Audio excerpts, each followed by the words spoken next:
Guidés par le souffle du Saint-Esprit, nous avançons ensemble dans ce temps sacré du Carême. En ce lundi 23 mars 2026, nous nous retrouvons une fois de plus, réunis dans la prière et dans la méditation, pour traverser ensemble ces jours de grâce, de conversion et d'espérance. Chaque jour de ce Carême est une invitation renouvelée à entrer plus profondément dans le mystère de Dieu, à laisser sa parole transformer nos cœurs, à ouvrir nos âmes à sa lumière. Ce n'est pas un chemin que l'on parcourt seul. Nous marchons ensemble, portés les uns par les autres, unis dans une même foi, dans une même espérance, dans un même amour qui vient de lui et qui retourne à lui. Et si tu es là aujourd'hui, c'est parce que quelque chose en toi cherche encore, espère encore, croit encore. Et cela, c'est déjà une grâce immense. Laisse-toi conduire, laisse-toi toucher, car le Seigneur ne vient pas seulement pour les forts. Il vient surtout pour ceux qui sont fatigués de porter des fardeaux trop lourds. Le thème de notre méditation aujourd'hui est profond, exigeant et pourtant infiniment libérateur. Nous allons méditer sur le pardon. Pas le pardon superficiel que le monde propose, pas ce pardon calculé, mesuré, conditionnel que notre nature humaine a tendance à distribuer avec parcimonie. Non. Nous allons méditer sur le pardon à la manière de Jésus. Ce pardon qui descend du ciel, qui brise les chaînes, qui ouvre les prisons intérieures, qui guérit les blessures que personne d'autre ne peut voir. Ce pardon qui ne demande pas si l'autre le mérite. Ce pardon qui ne pose pas de conditions. Ce pardon qui donne gratuitement ce qu'il a lui-même reçu gratuitement. Et pour comprendre ce pardon, il faut regarder Jésus. Il faut s'arrêter devant lui, contempler son visage, écouter ses paroles, suivre ses pas sur le chemin de la croix. Ouvrons ensemble la parole de Dieu. Nous nous tournons vers l'évangile de Saint Luc, chapitre 6, versets 27 à 36. Écoutons ce que Jésus nous dit, à nous, aujourd'hui, dans ce monde qui a tant besoin d'entendre ces paroles. Mais je vous dis, à vous qui m'écoutez, aimez vos ennemis, faites du bien à ceux qui vous haïssent, bénissez ceux qui vous maudissent, priez pour ceux qui vous calomnient, à celui qui te frappe sur une joue, présente aussi l'autre. À celui qui te prend ton manteau, ne refuse pas ta tunique. Donne à quiconque te demande, et à celui qui t'enlève ce qui est à toi, ne le réclame pas. Ce que vous voulez que les hommes fassent pour vous, faites-le pareillement pour eux. Si vous aimez ceux qui vous aiment, quelle reconnaissance vous en a-t-on? Car même les pécheurs aiment ceux qui les aiment. Et si vous faites du bien à ceux qui vous en font, quelle reconnaissance vous en a-t-on? Même les pécheurs en font autant. Mais aimez vos ennemis, faites du bien, et prêtez sans rien espérer en retour. Alors votre récompense sera grande et vous serez les fils du Très-Haut, car il est bon, lui, pour les ingrats et les méchants. Soyez miséricordieux comme votre Père est miséricordieux. Ces paroles de Jésus sont parmi les plus bouleversantes, les plus dérangeantes et les plus transformatrices que l'on puisse entendre. Elles ne ressemblent à rien de ce que le monde nous enseigne. Le monde nous dit « Défends-toi ». Le monde nous dit « Rends coup pour coup ».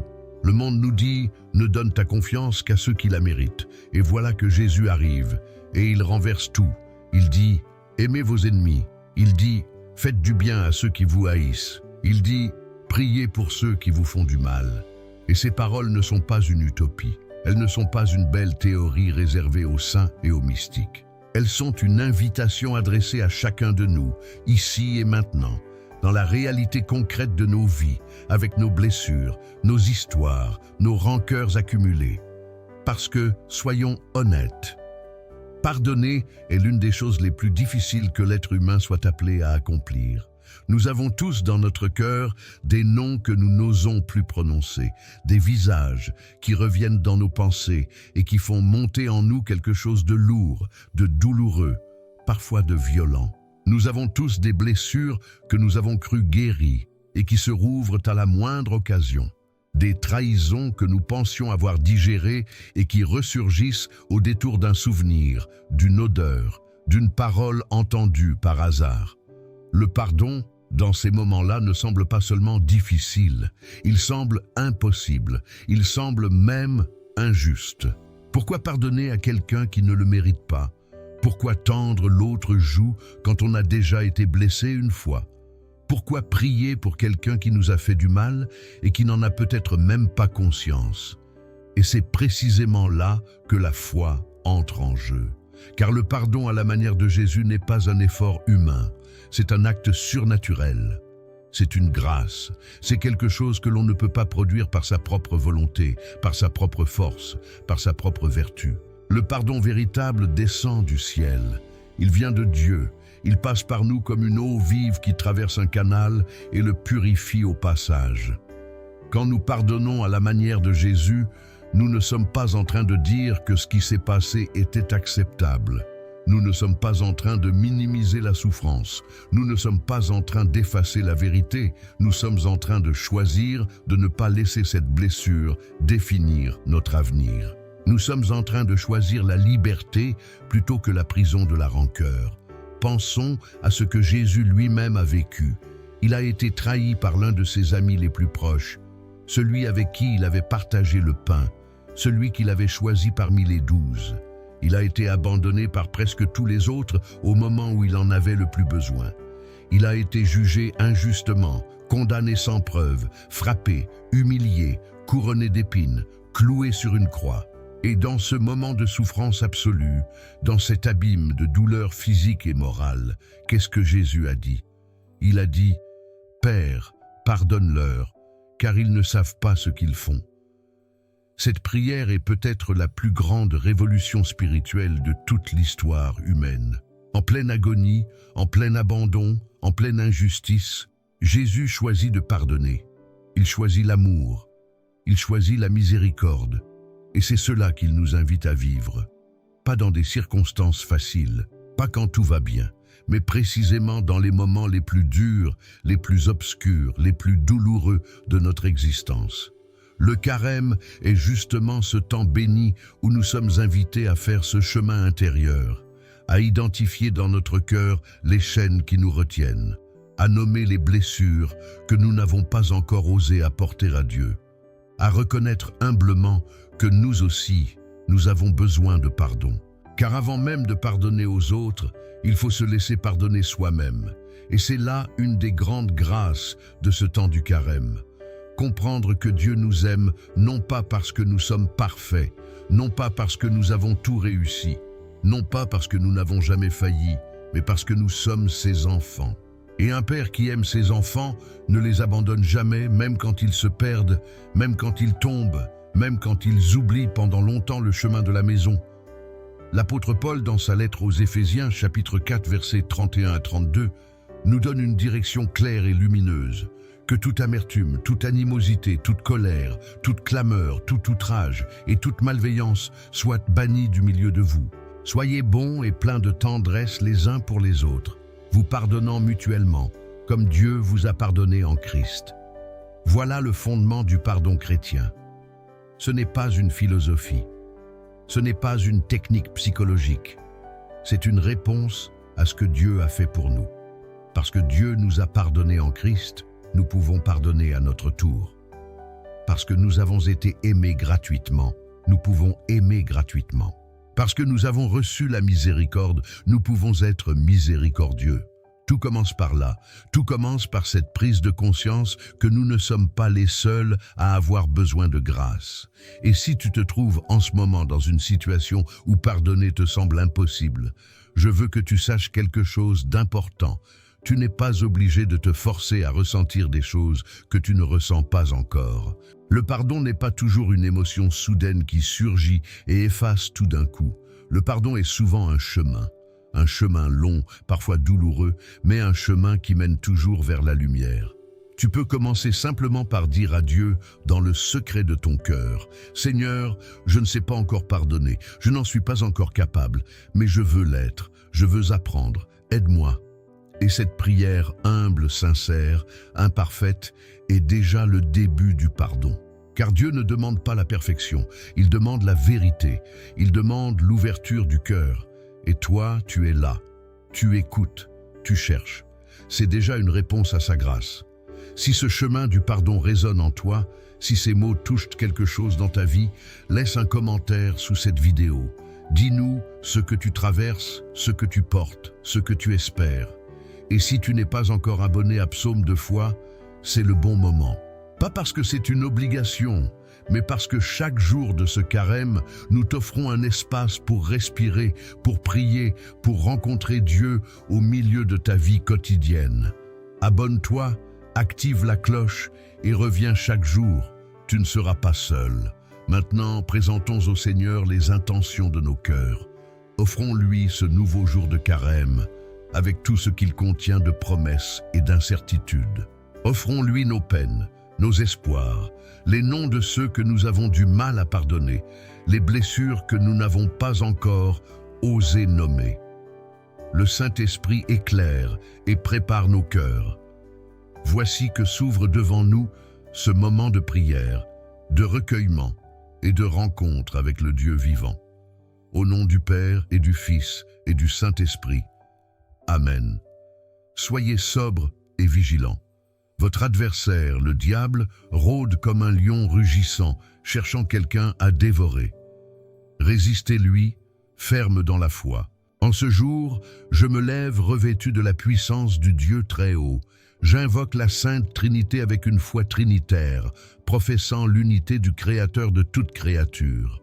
En ce jour, je me lève par la force de la naissance du Christ et de son baptême dans les eaux du Jourdain, par la force de sa croix et de sa sépulture dans le tombeau taillé dans le roc, par la force de sa résurrection glorieuse au matin de Pâques et de son ascension vers le Père, par la force de sa descente parmi les morts et de son retour pour le jugement des vivants et des morts.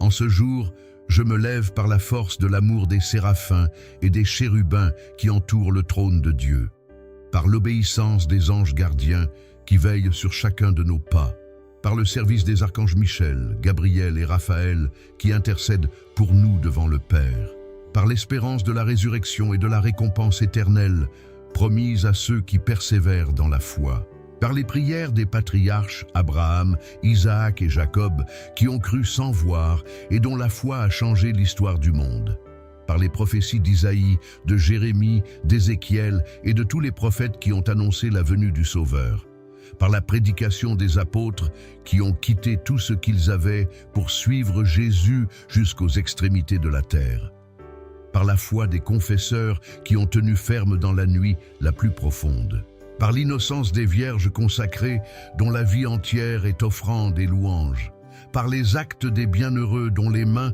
ont construit le royaume de Dieu ici-bas.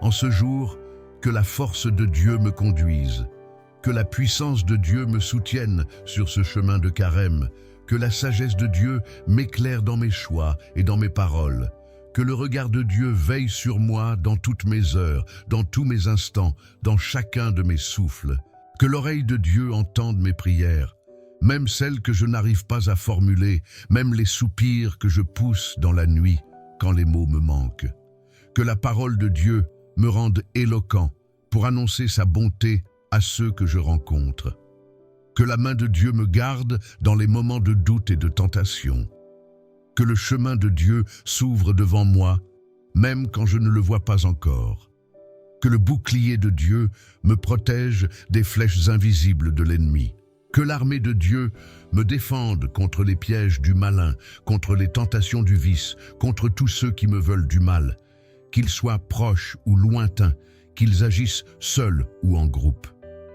J'invoque en ce jour ses forces pour me protéger contre le mal sous toutes ses formes, contre toute parole qui blesse et divise, contre les doctrines mensongères et les faux prophètes qui parlent au nom de Dieu sans le connaître, contre les lois obscures de ceux qui cherchent à éteindre la lumière, contre l'art de l'idolâtrie moderne qui propose des substituts vides à la place du vrai Dieu, contre les pouvoirs qui corrompent l'âme et brisent le corps. En ce jour, que le Christ me garde contre le poison des paroles amères, contre le feu des passions désordonnées, contre la noyade dans le désespoir, contre toute blessure visible ou invisible, afin que je puisse vivre pleinement ce jour que Dieu m'a donné et recevoir la récompense éternelle qu'il promet à ceux qui l'aiment. Christ avec moi.